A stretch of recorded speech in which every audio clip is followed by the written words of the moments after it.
dengan uji. Selanjutnya, baiklah, bismillahirrahmanirrahim. Assalamualaikum warahmatullahi wabarakatuh. Perkenalkan, nama saya Wahyusul Utami dengan NIM 1916010049. Saya dari kelas Ekonomi Syariah B dengan mata kuliah Ekonometrika bersama dengan Ibu Anggi Putri Kurniadi, SEME. Baiklah, pada video kali ini saya akan membahas pengolahan data menggunakan aplikasi FView pada data simultan. Yang dapat saya tampilkan pertama yaitu mengenai judul, kerangka konseptual, persamaan, dan lainnya sebagai berikut. Berarti data ini sudah kita dapat ini ada bentuk persamaan dari bawah ya. Kita mulai dari atas. Ada judul penelitian dan kerangka konseptualnya. Ini judulnya dan ini konsep kerangkanya. Bisa dilihat ya, di mana melalui panah ini merupakan penjabaran nantinya untuk mengikuti pengolahan data selanjutnya. Di mana neraca transaksi berjalan di sini nanti dia akan mempengaruhi Y2 dan Y3 serta X1, X2, X4, X5 dan X6. Dan untuk Y2-nya nanti akan mempengaruhi Y1, Y3 dan juga X3, X4, X5 dan X6 sampai dia X7. Dan per bawahnya ada Y3 ini nanti dia akan mempengaruhi Y1, Y2 dan juga dia X4, X5, X6, X7 dan X7 tidak, maksudnya X4, X5, X6, X8 dan X9. Dan ini dapat dilihat sendiri di mana ada variabel endogen dan variabel eksogennya. Dan di bawahnya tadi sudah ada uji identifikasi persamaan simultan, ada 3, ada neraca transaksi berjalan, ada pertumbuhan ekonomi dan juga ada nilai tukar. Dan yang selanjutnya yaitu ada yang namanya bentuk persamaan dari ekonometrik persamaan simultan sendiri. Baiklah, itu bentuk dari untuk menampilkan yang pertamanya, dan selanjutnya itu masuk kepada pengolahan data. Yang pertama kita masuk kepada aplikasi FView. Di mana ini aplikasi FView kita buka, di mana ini aplikasi FView yang sudah pernah dicoba, dan kita masuk kepada aplikasi FView yang baru, kita Ctrl N. Baiklah, kita ini tetap karena dia bentuk tahun atau angka, dan di sini kita tulis dari 1990 sampai 2020. Kita oke. Kita tarik ke atas, kita klik, kita tekan MPT Group, dan kita tarik ke atas. Kita klik di sini, kita beralih kepada Excel. Di data Excel kita copy mulai dari bentuk nama Y1 sampai X9, dan juga kita blok sampai dia 2020 di bawah. Ctrl C. Dan masuk kepada aplikasi FView lagi. Masuk kepada data FView lagi, kita Ctrl V. Dan kita silang di sini, kita buat name-nya data group. Oke. Ini sudah tersimpan mulai dari X1 sampai Y3-nya. Kita lanjut untuk membuat persamaan dari Y1 quick. Kita tekan dia di sini estimate equation. Kita tulis pertama itu untuk persamaan Y1. Jadi Y1 konsumsi Y2, karena Y3-nya dia tidak berbentuk persen, bentuk rupiah, berarti kita tulis log Y3. Log Y3, dan dia mulai dari X1, X2, dan X3 tidak, mulai dari X4, X5 sampai X6. Dan kita ganti metodenya dengan metode to stack. Dan di sini kita tulis dari seluruh jumlah eksogennya, dari X1, X2, X3, X4, X5, X6, X7, X8, dan X9. Dan kita enter. Ini bentuk persamaan dari Y1. Bisa kita lihat di sini bentuk persamaan Y1-nya. Bisa kita freeze dulu terlebih dahulu, kita name dia persamaan Y1. Sudah tersimpan persamaan Y1 di sebelah ini, dan selanjutnya kita silang di sini. Baiklah, kita langsung interpretasi hasil dari persamaan Y1 ini. Yang dibutuhkan adalah koefisien, nilai prop, nilai R squad, dan nilai prop J statistiknya. Yang pertama kita masuk kepada nilai dari bentuk persamaan terlebih dahulu, yaitu kita mulai dengan Y1 T sama dengan 8,64 dikurang min 0,54 Y2 ditambah 1,70 log Y3 ditambah 0,72 X1 dikurang 0,16 X2 dikurang min 1,39 X4 dikurang 0,17 X5 dan ditambah 0,04 X6. Itu bentuk persamaannya. Dan selanjutnya kita interpretasi hasilnya. Yang pertama, kita mulai dari angka konstanta yang dia itu 8,64. Artinya di mana? Kita ambil dari yang pertama, yaitu kita masukkan dari yang namanya neraca transaksi berjalan, di mana atau Y1, kita kenal dengan Y1 di sini, dapat kita lihat bahwa dari Y1 atau neraca transaksi berjalan adalah sebesar 8,64, yang mana pada saat terjadinya log Y3, X1, X2 sampai X6 yang sudah dilihat pada konseptual, yang mana kalau X1, Y2 itu termasuk pertumbuhan ekonomi, Y3 termasuk nilai tukar, X1 merupakan harga minyak, dan X2 merupakan keterbukaan ekonomi, X4 merupakan pengeluaran pemerintah, X5 merupakan aset luar negeri. Baiklah, dan lainnya. Itu termasuk ke dalam bagian dari nantinya angka konstantanya. Dan kita analisis dari plotnya, yaitu variabel Y2-nya. Dari variabel Y2 itu dia besar dari 0,07. Berarti kalau dia besar, dia tidak berpengaruh signifikan terhadap Y1 atau yang kita kenal dengan neraca transaksi berjalan. Sedangkan dia log Y3 itu dia juga kecil. Dia kecil dari 0,05, berarti dia berpengaruh signifikan terhadap Y1. Dan X2 dia 0,04. Berarti dia berpengaruh signifikan terhadap Y1. Dan X2 dia 0,19, berarti dia tidak berpengaruh signifikan karena dia besar dari 0,05. Dan X4 besar dari 0,06, besar dari 0,05 karena dia 0,26, berarti dia tidak berpengaruh signifikan. X5-nya dia kecil dari 0,05, berarti berpengaruh signifikan terhadap Y1. Dan X6 dia besar dari 0,05, berarti dia berpengaruh signifikan terhadap besar, berarti dia tidak berpengaruh signifikan terhadap Y1. Dan selanjutnya yaitu R-squat, di mana kita untuk menganalisis R-squat-nya, kita nilai R-squat-nya persamaan ini yaitu 0,646545, yang artinya kontribusi variabelnya yaitu sebesar 64,6545% pada nilai dilihat daripada model ini, dari model Y1 ini, sedangkan sisanya dilihat pada model lainnya. Dan selanjutnya itu ada Prof J statistiknya, yaitu sebesar 0,024148, di mana dia besar menurut signifikasinya dia itu kecil dari 0,05, berarti dia berpengaruh signifikan terhadap variabel endogen kita, yaitu variabel Y1. Baiklah, kita lanjut kepada untuk pengolahan data berikutnya.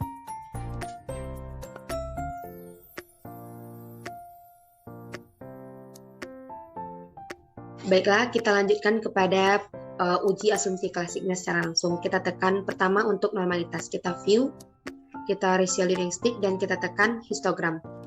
Berarti dia besar dari 0,43. Berarti kalau dia besar dari 0,43, berarti uji normalitasnya berarti dia tidak terbebas. Berarti normalitasnya dia tidak tribusi normal. Dan selanjutnya yaitu masuk kepada view lagi, kita tekan dia selanjutnya di pseudonomestic, kita tekan dia serial korelasi untuk melihat uji autokorelasinya. Kita tekan OK. Berarti uji autokorelasinya dari R-squared-nya yaitu 0,008. Berarti dia kecil dari 0,05. Berarti dia terautokorelasi. Dan selanjutnya yaitu kita tekan view untuk melihat heterokedastisitasnya. Kita tekan heterokedastisitas tes dan kita langsung OK. Jadi dapat dilihat dari OBS R-squared-nya, berarti dia besar dari 0,05. Berarti dia tidak heterokedastisitas, tidak terbebas dari heterokedastisitas. Dan kita masuk kepada uji multikollinearitasnya, kita klik, kita estimate equation. Yang dimasukkan di sini adalah data-data yang termasuk ke dalam persamaan Y1 tadi, yaitu dia masuknya itu ada dari Y2 dan log Y3. Log Y3 ada X1, X2, X4, X5, dan X6. Kita enter. Baiklah, ini data dari variabel Y2 untuk multikoliniaritasnya. Mungkin ada kesalahan, kita ulang lagi untuk uji multikoliniaritasnya. Kita tekan quick, kita tekan dia grup statistik dan tekan correlation. Kita tekan di sini yang data yang dibutuhkan yaitu Y2 dan log Y3, dan X1, X2, X4, X5, dan X6. Enter. Baiklah, ini merupakan hasil uji multikoliniaritasnya. Karena dilihat datanya dia di bawah 0,8, berarti dia terbebas dari uji multikoliniaritas. Baiklah, itu untuk uji asumsi klasik dan pengolahan data persamaan Y1. Kita masuk kepada persamaan Y2. Kita delete saja, kita masuk persamaan Y2, kita klik, kita estimate equation, kita buat di sini yaitu yang data yang dibutuhkan. Berarti kita mulai dia untuk mencari persamaan Y2, berarti Y2, konsumsi, Y1, dia pakai log Y3, dan X3, X4, X5, X6, dan sampai dia X7. Dan kita ubah dia menjadi to dengan metode TSLS. Dan kita dimasukkan di sini X1 sampai X9 seluruh data dari variabel exogen. Sampai X9, kita enter. Ini adalah persamaan dari Y2. Y2 kita itu pertumbuhan ekonomi. Baiklah, yang dari ini kita dapat kita tanam dulu, kita paste untuk menyimpannya bisa. Kita buat persamaan 2. Ini bisa kita silang, kita bisa interpretasikan ini nilai koefisiennya, probnya, R squad, dan prob statistiknya. Dimana kita mulai dari bentuk persamaannya, dimana dia min 79,2 dikurang min 5,41 Y1 ditambah 7,44 log Y3 dikurang 5,46 X3 ditambah 2,35 X4 dikurang 0,58 X5 dikurang 0,20 X6 dan ditambah 0,70 X7. Itu untuk persamaannya. Dan selanjutnya untuk kita interpretasikan hasil pengolahan datanya. Baiklah, di sana kita mulai dari angka konstantanya yaitu min 79,2. Artinya yaitu bahwa nilai min 7,9 itu merupakan hasil dari neraca transaksi berjalan yang nantinya berpengaruh terhadap Y1, Y3, X3, X4, X5, X6, X7 sama dengan 0. Dan selanjutnya itu untuk Y1-nya atau angka dari Y1, yang Y1 ini merupakan neraca berjalan. Maksudnya yang tadi bahwa keseluruhannya itu dimulai dari pertumbuhan ekonomi. Y1 ini merupakan neraca transaksi berjalan angka, neraca transaksi variabel neraca berjalannya yaitu besar dari 0,05, berarti dia berpengaruh signifikan terhadap neraca terhadap pertumbuhan ekonomi. Dan selanjutnya log Y3-nya yaitu tidak berpengaruh signifikan. Dan yang kedua log Y3 dia 0,19, berarti dia tidak berpengaruh signifikan terhadap pertumbuhan ekonomi. Dan X3-nya 0,2 dia juga tidak berpengaruh signifikan terhadap variabel dari pertumbuhan ekonomi. Yang secara keseluruhan dari prob ini dia tidak mempunyai pengaruh yang signifikan terhadap pertumbuhan ekonomi. Dan selanjutnya yaitu R squad-nya yaitu min 2,7070. Berarti dia tidak dapat digambarkan dalam bentuk signifikan min 2,07 dari keseluruhan data. Dan pro FJ statistiknya yaitu 0,49. Berarti dapat dilihat dia tuh besar dari 0,49, berarti dia tidak berpengaruh. Berarti Y2 itu berarti data ini tidak berpengaruh kepada Y2.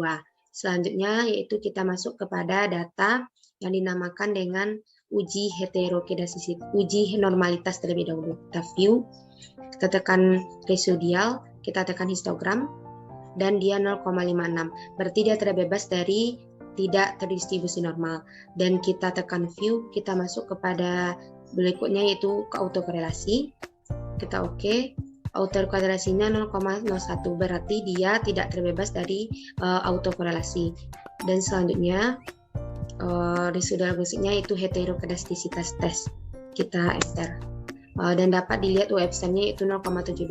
Berarti dia besar. Berarti kalau dia besar dari itu berarti dia tidak terbebas dari uji, berarti dia terbebas dari uji heterokedastisitas. Dan selanjutnya yaitu kita masuk kepada uji multikolonialitas. Kita tekan correlation dan kita masukkan data yang dibutuhkan pada persamaan Y2. Pada persamaan ini yang dibutuhkan yaitu Y1, Y2, Y1, Y2 tidak, berarti log, Y3, dan X3, X4, X5, X6, dan X7. Kita enter. Ini merupakan data untuk uji multikolonialitasnya yang dapat kita lihat dia di bawah 0,8. Berarti dia terbebas dari uji dari multikolonialitas. Kita masuk kepada data dari untuk persamaan Y3. Untuk persamaan Y3 kita tekan quick, kita tekan estimate equation, dan kita buat di sini estimate equation yang dipakai dalam sini. Berarti dia Y3, konsumsi Y1, dan dia menggunakan berarti Y3 ini kita beri log karena dia tidak menggunakan presentasi. Dan Y1 step itu kita buat dia Y2, dan dia menggunakan yang namanya data mulai dari data X4, X4, X5, X6, X8, dan X9. Kita ubah data metodenya menjadi TSA two step. Kita buat dari X1 sampai X9. X8 sampai X9. Dan kita enter. Dan selanjutnya ini merupakan hasil dari persamaan Y3. Kita name persamaan Y3. Oke. Persamaan Y3. Kita ulang lagi merename persamaan Y3. Oke. Ini persamaan Y3. Dapat kita interpretasikan. Yang pertama itu bentuk persamaannya. Bentuk persamaan dari Y3 ini bisa kita lihat bahwa Y3T sama dengan 17,2 ditambah 0,13 dikurang 0,04 Y2 dikurang 0,44 X4 ditambah 0,07 X5 min 0,003 X6 min 0,13 X8 dan min 0,03 X9 dikurang X09 X03. Baiklah, selanjutnya yaitu kita masuk kepada pengolahan datanya. Yang pengolahan datanya dimulai dari variabel dari konstantanya atau variabel dari Y3. Y3 kita di sini yaitu nilai tukar, di mana nilai konstanta dari 17,22 berarti artinya bahwa nilai tukar pada ini yaitu bernilai 17,22 pada saat terjadinya Y1 sampai Y1, Y2, X4 sampai X9 ini. Untuk nama variabelnya sudah dijelaskan pada di awal. Dan selanjutnya yaitu untuk melihat probnya atau probability-nya. Untuk yang pertama yaitu kita lihat dari Y1. Di mana Y1-nya itu besar dari 0,05. Berarti dia tidak berpengaruh signifikan terhadap Y3. Dan 0,63 Y1, Y2, X4 tidak berpengaruh signifikan terhadap Y3. Sedangkan X4, sedangkan X5 berpengaruh signifikan dan X6 tidak berpengaruh signifikan terhadap Y3, dan X8 tidak berpengaruh signifikan terhadap Y3. Dan nilai R-squared-nya 0,801694. Berarti dia dapat dilihat signifikasinya 80,1694%, dan sisa lainnya dilihat dari model penggunaan model lainnya. Dan Pro-F statistiknya dari kecil dari 0,05. Berarti dia berpengaruh signifikan terhadap Y3. Itu merupakan pengolahan interpretasi datanya. Dan selanjutnya itu kita masuk kepada uji asumsi klasiknya. Kita tekan view, kita tekan residual heuristic, dan kita tekan histogram pertama. Jadi dia 0,8. Berarti dia tidak terdistribusi normal karena dia besar dari 0,58, dari 0,05. Dan selanjutnya kita tekan view, kita tekan residual heuristic, kita tekan serial correlation, kita tekan OK. Berarti di sini dia 0,010. Berarti dia tidak terbebas dari auto korelasi. Dan selanjutnya kita tekan view untuk heterokedastisitas. Dia besarnya besar dari 0,06, berarti di mana kalau dia heterokedastisitas, kalau besar dia terbebas dari yang namanya uji heterokedastisitas. Kita buka kita tekan quick, kita tekan series, kita tekan grup statistik, dan korelasian untuk uji multipolaritasnya. Di mana di sini berarti yang dibutuhkan yaitu Y2, Y1, Y1, Y2.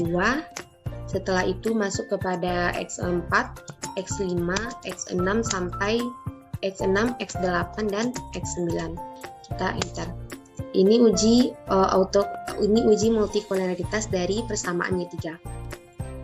Dapat dilihat kalau dia di bawah 0,8. Berarti dia terbebas dari uji berarti dia tidak terbebas dari uji multikolenialitas. Berarti itulah daripada di sini ada persamaan 1, 2, dan 3 pada pembahasan kali ini. Baiklah, mungkin itu yang dapat saya sampaikan. Terlebih kurang saya mohon maaf. Dan saya sudahi dengan wabillahi taufiq hidayah. Wassalamualaikum warahmatullahi wabarakatuh.